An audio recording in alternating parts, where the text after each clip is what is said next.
ครับผมสาวไม่หักเกงเอามักสาวเทาขอบคุณครับผมมักสาวเทาทุกคนเพลงไหนกันเนาะขอบคุณสำหรับเพลงนี้นะคะมาขึ้นมาด้วยแล้วกันนะคะ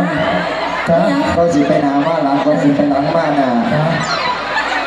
โอเคครับฝากถึงนะครับนายกอบตนะครับหรือว่าท่านในอำเภอนะครับ4 ชั่วโมงนะครับขอลำนาทีใส่หนีพี่น้องพ่อเบิร์ดนะครับรบกวนจังก็อีก2 ชั่วโมงในเด้อว่าดีเลยครับโอเคครับเอื่อยรอจะเข้าได้เลยเด้อเราเมื่อนี้ก็เบิร์ดได้ในเพลงที่พอขึ้นบ้านเลยเราคือใส่เสื้อสีแปดมูเนี่ยเอาเพราะว่าจมดอกค่ะบ่อน้าพื้นเขากับสีสมกับสีเท่ากันไหมเฮ้ยเพราะเราจะมีโยสีเหลืองมีโยขอเสียงตำบลควางโจหน่อย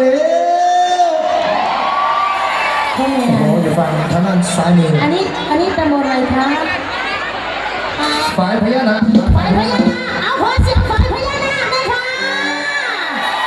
ที่นั่นเวทีบรรลุพื้น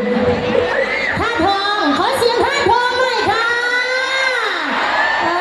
ขอเสียงคนหีเขี้ยวเลยค่ะไอ้เขี้ยวเขาบอกน้ำกันนะประเด็นอยากบอกอยู่เนี่ยขอเด็ดเด็ดอันนี้บ่มีของเงินหรือบ่มีไฟลูกไฟดอกบ้านหลวงพึ่งที่ใส่ขอมือได้เลย